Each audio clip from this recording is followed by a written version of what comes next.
नमस्कार साथियों, हमारे इस चैनल पर आपका हार्दिक स्वागत, अभिनंदन।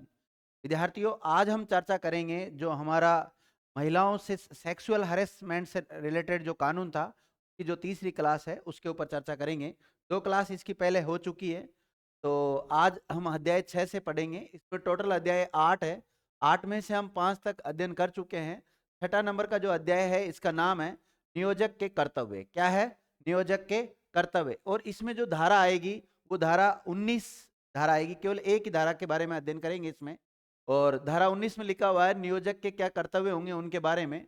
तो पहली बात तो उसका ये कर्तव्य होगा कि वह सुरक्षित कार्य वातावरण उपलब्ध कराए। मतलब जहां पर ये कमेटियां वगैरह जो काम करेगी वहां पर ऐसा माहौल बनाए जो कि अपने आप जो महिलाएं वहां पर शिकायत देने के लिए आती है, जो कर्मचारी वहां पर काम करते हैं, वो अपने आप को सुरक्षित महसूस करे। तो ये जिम्मेदारी बनती है नियोजक की। और दूसरा, आंतरिक समिति आदेश को नोटिस कार्यालय के सदस्य स्थान पर लगाना भी इसका एक कर्तव्य होगा। जो भी आंतरिक परिवार समिति है उसका जो आदेश आता है तो नोटिस कार्यालय का जो नोटिस बोर्ड होता है उसके ऊपर चस्पा करना होता है इसको। ठीक है। इसके अलावा जागरूकता कार्यक्रम करना, समय समय पर लोगों को जागरूक करना, ऐड वगैरह करना कि भाई इस प्रकार का हमारे जो कंपनी है उसमें हमने ये कमेटी वगैरह रखी है, और अगर किसी प्रकार की आपको सेक्सुअल हरेसमेंट से रिलेटेड कोई शिकायत करनी है तो आप इनके सम्मुख शिकायत कर सकते हैं। तो ये सारा कर्तव्य बनता है नियोजक का। साथ ही में जांच करने के लिए आवश्यक सुविधाएं उपलब्ध करवाना और समिति के समक्ष प्रत्यर्थी और साक्षियों की उपस्थिति सुनिश्चित करना।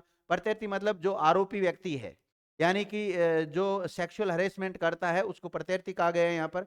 साक्षी मतलब जो भी गवाह वगैरह होते हैं उनके लिए उपस्थिति, जब वो आएंगे उपस्थित होने हेतु, तो उनके लिए सुनिश्चित करना। और समितियों को धारा 9 क्लोज 1 से संबंधित जानकारी उपलब्ध करवाना। जो भी समितियां हैं, समितियां कौन कौन सी है तो आंतरिक परिवार समिति है एक तो, और एक है स्थानीय परिवार समिति, दोनों समितियों से रिलेटेड है। आगे देखिएगा, महिला को परिवाद फाइल के चयन में सहायता करना। इसके अलावा उसके कार्यस्थल में घटना घटित होने पर अन्य प्रावधानों के तहत कार्रवाई आरंभ करना भी इसका कर्तव्य होता है। लैंगिक उत्पीड़न यानी सेक्सुअल हैरेसमेंट को सेवा नियमों के अधीन कदाचार यानी कि मिसबिहेवियर के रूप में मानेगा और ऐसा कदाचार के लिए कार्रवाई भी करेगा विद्यार्थियों। इसके अलावा आंतरिक समिति के द्वारा सौंपी गई रिपोर्टों के समय से दिए जाने को मॉनिटरिंग भी करेगा ये समय समय पर उसकी। इस प्रकार ये अध्याय 6 में तो धारा 1 की थी, 19 के बारे में हमने चर्चा की। उसके बाद में अध्याय 7 आता है। तो अध्याय 7 में जो धारा आएगी वो धारा केवल 20 आएगी, और इसमें जिला अधिकारी के कर्तव्यों और शक्तियों का उल्लेख कर रखा है। अगर बात करें हम 19 में, तो 19 में तो नियोजक की शक्तियों के बारे में उल्लेख कर रखा है, उसके कर्तव्यों के बारे में उल्लेख कर रखा है। और धारा 20 जो जिला अधिकारी होता है, जिसके बारे में हमने पहले बात कर चुके हैं, इससे पहले के जो 2 लेक्चर हो चुके हैं। हाँ विद्यार्थियों, आवश्यक सूचना मैं आपको ये बताना चाहता हूँ कि अगर जो विद्यार्थी इस वीडियो को पहली बार देख रहे हैं वो उससे पहले 2 लेक्चर आ चुके हैं, उनको देख लें आप। ठीक है, जब जाके सारे कंसेप्ट क्लियर हो जाएगा आपका। तो इसमें जो अध्याय 7 है इसका नाम क्या रहने वाला है? जिला अधिकारी के कर्तव्यों और शक्तियों से संबंधित ये अध्याय है। इसमें जो धारा आएगी वो 20 आएगी। धारा 20 में लिखा हुआ है कि स्थानीय समिति के द्वारा प्रस्तुत जो भी रिपोर्ट है उनको समय से दिए जाने को मॉनिटरिंग करेगा, एक तो ये काम करेगा। उसे उपाय करेगा कि लैंगिक उत्पीड़न यानी कि सेक्सुअल हरेसमेंट और महिलाओं के अधिकारों के संबंध में जागरूकता सर्जित करने के लिए गैर सरकारी संगठन बोलते हैं एनजीओ को। किसको बोलते हैं? एनजीओ को बोलते हैं, नॉन गवर्नमेंट ऑर्गेनाइजेशन को बोलते हैं। उनको लगाने के लिए आवश्यक हो। इसके अलावा अध्याय 8, तो अध्याय 8 में लिखा हुआ प्रकीर्ण, और इसमें जो धारा आएगी वो 21 से लेकर 30 तक आएगी। कौन सी आएगी? 21 से लेकर 30 तक आएगी। 21, 20, 21, 22, 23, 24, 25, 26, 27, 28, 29, 30, एक एक को हम पढ़ लेते हैं ना डिटेल से। धारा 21 क्या कहती है इस कानून की? तो धारा 21 कहती है कि समिति के द्वारा वार्षिक रिपोर्ट प्रस्तुत करना।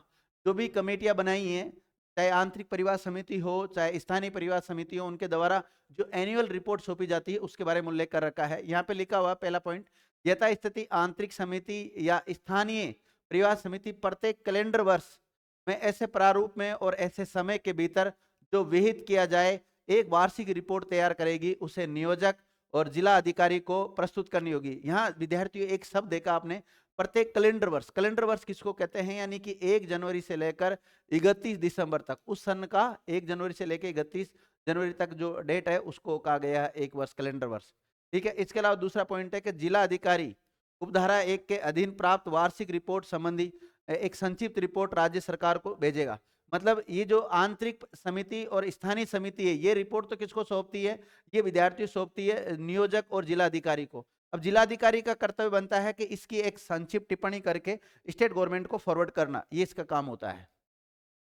इसके अलावा धारा 22 क्या कहती है? इस कानून की धारा 22 में लिखा हुआ है, वार्षिक रिपोर्ट में नियोजक के द्वारा जानकारी का सम्मिलित किया जाना। इसमें लिखा हुआ है कि नियोजक ने अपने संगठन की वार्षिक रिपोर्ट में इस अधिनियम के अधीन फाइल किए गए मामलों यदि कोई हो तो उनके निपटारे की संख्या को सम्मिलित करेगा। जहां ऐसी रिपोर्ट तैयार किए जाने की अपेक्षा नहीं की गई, वहां ऐसे मामलों की यदि कोई हो संख्या जिला अधिकारी को संसूचित करेगा। इस बातों का उल्लेख कर रखा धारा 22 में।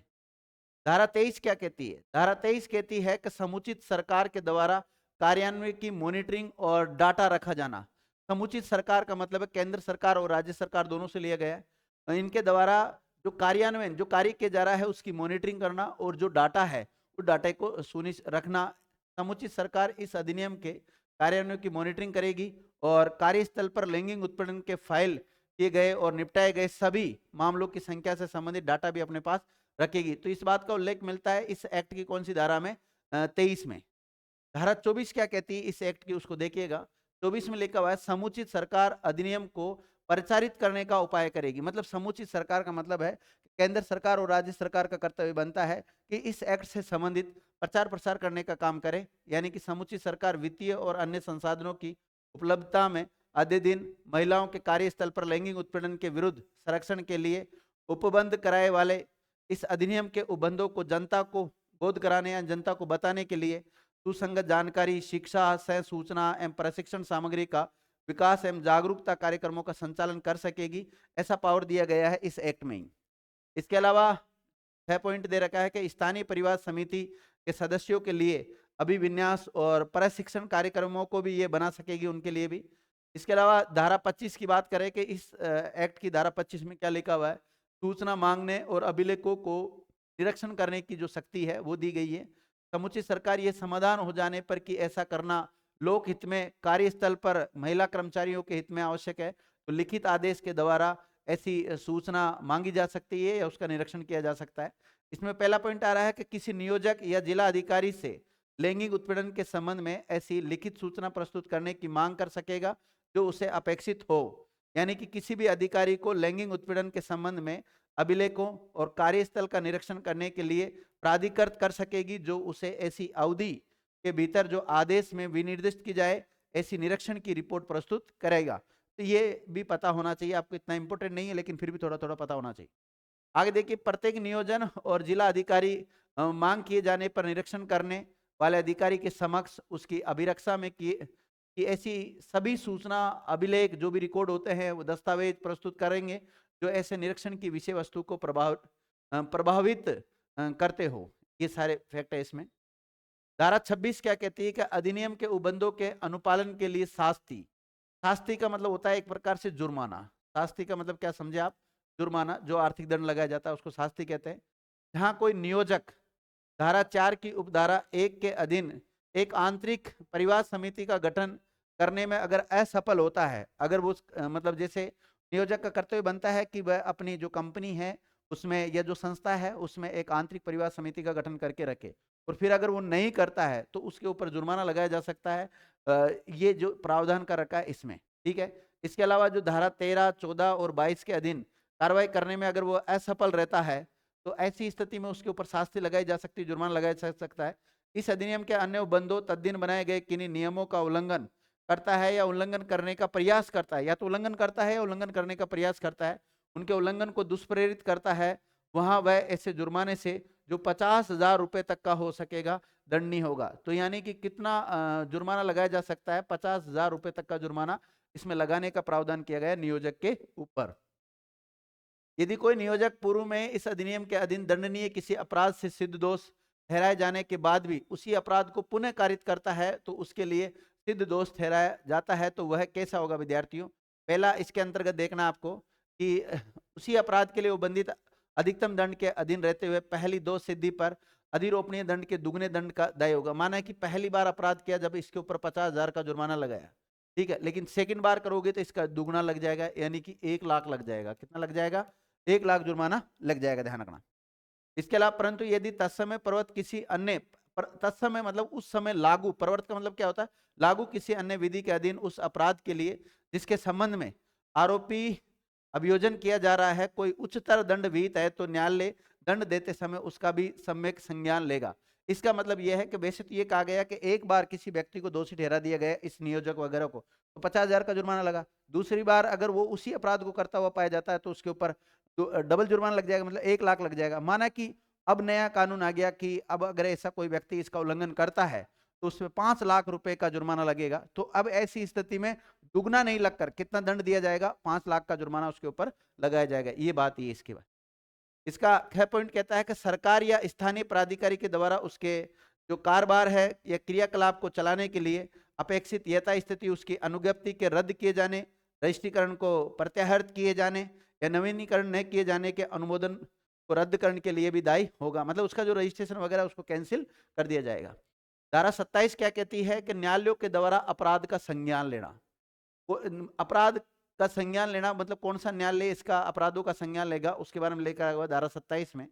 यानी कि कोई भी न्यायालय इस अधिनियम के अपराध का संज्ञान जब तक नहीं ले सकता जब तक व्यतीत महिला आंतरिक परिवार समिति या स्थानीय परिवार समिति के द्वारा शिकायत नहीं की गई हो। यानी कि डायरेक्ट कोर्ट इसकी मामलों की सुनवाई नहीं करता, या तो व्यतीत महिला शिकायत करे या फिर आंतरिक परिवार समिति शिकायत करे या स्थानीय परिवार समिति शिकायत करे तो कोर्ट कॉग्निजेशन ले सकता है, संज्ञान ले सकता है।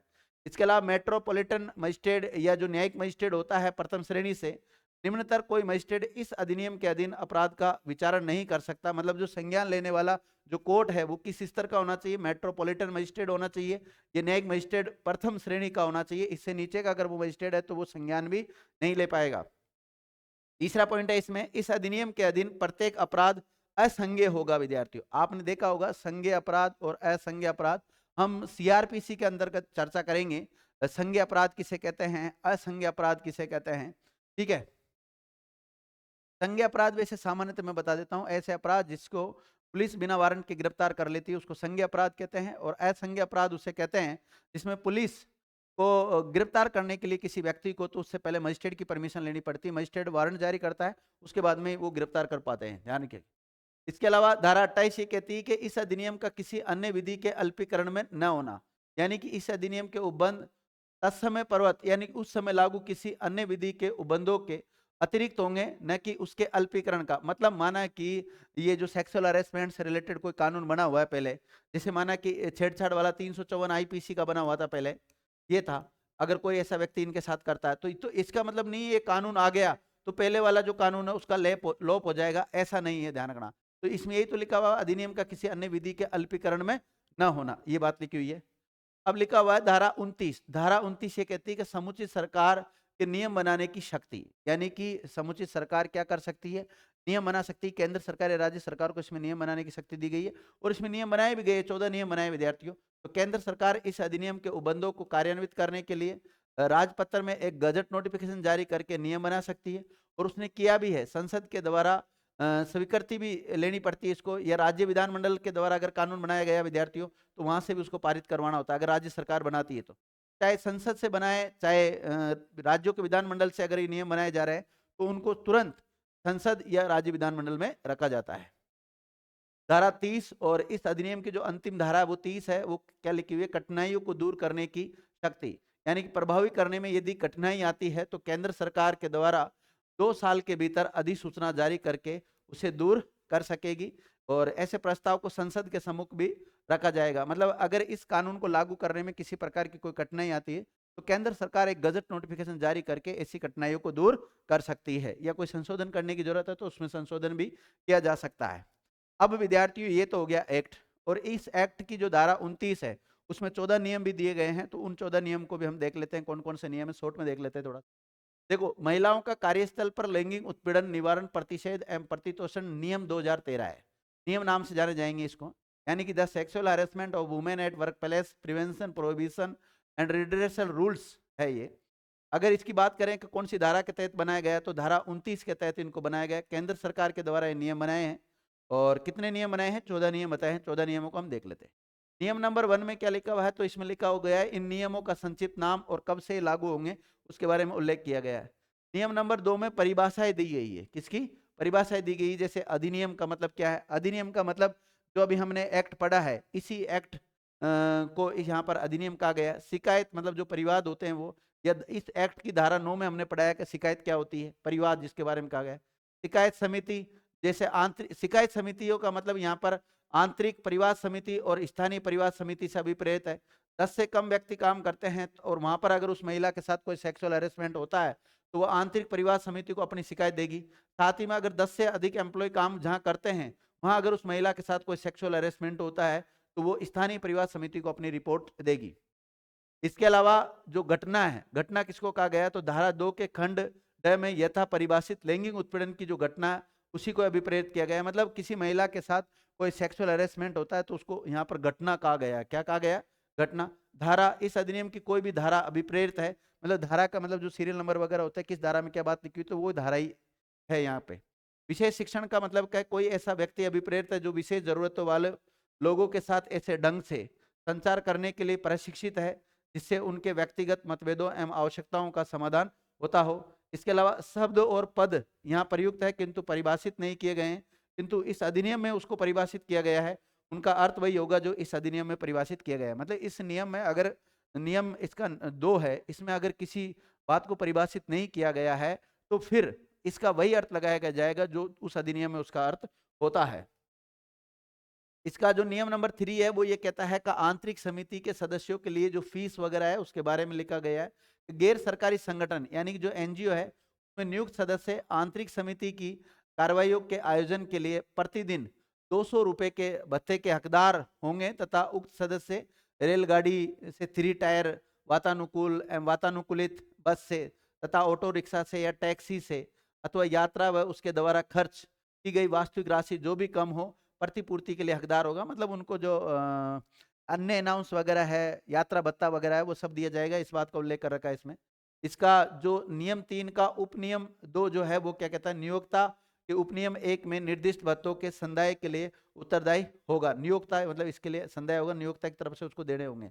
4 में क्या लिखा हुआ है? 4 में लिखा हुआ है नियम नंबर 4 का लैंगिक उत्पीड़न से संबंधित मुद्दों से परिचित व्यक्ति। 5 में दिया गया स्थानीय समिति के अध्यक्ष और सदस्यों के लिए जो फीस वगैरह वो दी जाएगी, वो कितनी दी जाएगी? 250 रुपए प्रति दिन के हिसाब से दी जाती है। जिला अधिकारी निर्दिष्ट भत्तों के संदाय के लिए उत्तरदायी होगा, ध्यान रखना यहाँ पर। नियम नंबर 6 में दे रखा है कि लैंगिक उत्पीड़न की जो शिकायत है उसके लिए तो धारा 9 क्लोज 2 के प्रयोजन है उसके लिए ही इसका उल्लेख किया गया है। धारा 7 इसका नियम नंबर 7 क्या कहता है कि नियम नंबर 7 शिकायत की जांच का जो ढंग है वो कैसा होगा उसके बारे में। और नियम नंबर 8 कहता है जांच लंबित रहने के दौरान जो शिकायतकर्ता को अन्य अनुतोष मिलेंगे उसके बारे में दिया गया है। नियम नंबर 9 कहता है लैंगिक उत्पीड़न के लिए कार्रवाई करने की जो रीति है उसके बारे में उल्लेख करता है। 10 क्या कहता है? मिथ्या अथवा दुर्भावपूर्ण शिकायत अथवा मिथ्या साक्ष्य पर कार्रवाई करने के बारे में बताता है। और 11 नियम में दिया हुआ है अपील का प्रावधान किया गया है। नियम नंबर 12 में धारा 16 के उपबंधों के लिए दंड का प्रावधान कर रखा है। साथ ही में धारा 17 में उपबंध यदि कोई व्यक्ति धारा 16 के उपबंधों का उल्लंघन करता है तो नियोक्ता ऐसे व्यक्ति से शास्ति के रूप में 5,000 रुपए की राशि वसूली की जा सकती है, उसके बारे में उल्लेख कर रखा है यहाँ पे। नियम नंबर 13 ये कहता है, देखो नियम क्यों बनाए गए, इस एक्ट को प्रभावी रूप से लागू करने के लिए नियम बनाए जाते हैं। कार्यशालाओं आदि आयोजित करने की जो रीति है उनका जो तरीका है उसके बारे में उल्लेख कर रखा है। यानी कि धारा 19 के उपबंधों के अधीन प्रत्येक नियोक्ता के बारे में इसमें जो उल्लेख किया गया उनके बारे में प्रावधान है। 14 में दे रखा है वार्षिक रिपोर्ट तैयार करना। मतलब जो जो भी कार्य किए जाते हैं नियोक्ता के द्वारा वार्षिक रिपोर्ट तैयार की जाएगी। 21 के अंतर्गत शिकायत समिति के द्वारा तैयार किया जाएगा, इस बात का उल्लेख कर रखा है। अब देखो विद्यार्थियों कुछ प्रश्न है और इन प्रश्नों का जवाब आपको ही देना है। देखिए प्रश्न ये है कि महिलाओं का कार्यस्थल पर लैंगिक उत्पीड़न से अधिनियम किस केस के संदर्भ में दिए गए लगभग सभी दिशा निर्देशों को धारण एवं प्रावधानों को निहित करता है? 4 विकल्प दिया हुआ है। निर्भया केस में, मथुरा वाला केस में, विशाखा वाला केस में और बमरी वाले केस में। तो चलो इसका आंसर तो मैं बता देता हूँ। विशाखा वाला जो केस था, विशाखा एनजीओ बनाम राजस्थान सरकार जो केस चला था 1997 में, सुप्रीम कोर्ट का निर्णय भी आया था, उसमें लिखा हुआ सारी बातें। ठीक है। दूसरा प्रश्न यह है कि महिलाओं का कार्यस्थल पर लैंगिक उत्पीड़न अधिनियम महिलाओं की कार्यस्थल पर सुरक्षा हेतु किस वर्ष पारित किया गया? 2010 में, 2011 में, 2012 में, 2013 में। तो कब इसको पारित किया गया, इसका आंसर आप दीजिए। इसके अलावा महिलाओं का कार्यस्थल पर लैंगिक उत्पीड़न अधिनियम के अनुसार किसी भी ऐसी संस्था जिसमें 10 या 10 से अधिक लोग काम करते हैं, वहां किस प्रकार की समिति का गठन किया जाएगा? मतलब 10 से अधिक जहां व्यक्ति काम करते हैं उनके लिए कौन सी समिति होगी? आंतरिक शिकायत समिति, आंतरिक विवाद समिति, आंतरिक समझौता समिति या आंतरिक न्याय समिति? कौन सा होगा विद्यार्थियों? 10 या 10 से अधिक व्यक्ति काम करते हैं वहां पर। इसके अलावा महिलाओं का कार्यस्थल पर लैंगिक उत्पीड़न इस अधिनियम के अंतर्गत तैयार किए गए शिकायत समितियों का सबूत जुटाने के किस कोर्ट को अधिकार प्रदान करता है? महिला कोर्ट को, सिविल कोर्ट को, सुप्रीम कोर्ट का या स्पेशल कोर्ट का? तो इनको कौन सा कोर्ट का अधिकार प्रदान करता है विद्यार्थियों? ये भी आपको जवाब देना है, ज्यादा नहीं, 5-7% ही है। जिला अधिकारी की अधिसूचना का जो प्रावधान है वो कौन सी धारा में किया गया है? धारा 5, धारा 6, धारा 7, धारा 8, बताइए। इसके अलावा 6 नंबर का क्वेश्चन है कि लैंगिक उत्पीड़न का परिवाद का प्रावधान कौन सी धारा में किया गया है? लैंगिक उत्पीड़न का जो परिवाद है उसका उल्लेख किस में किया गया है? 9 में, 14 में, 18 में या 19 में? तो मैं बता दे, चलो 9 बता देता हूँ। कौन सा है? 9। आगे है कि जिस जिला अधिकारी के कर्तव्यों और शक्तियों का उल्लेख निम्नलिखित में से कौन सी धारा में मिलता है? 20 में, 26 में, 29 में, 30 में? किसमें मिलता है? 20 में मिलता है। कुछ प्रश्नों के जवाब मैंने नहीं दिए जानबूझ के, तो आपको जवाब देना है, और अगर नहीं आता है तो कमेंट करके पूछ लेना, मैं आपको जवाब दे दूंगा। थैंक यू मित्रों।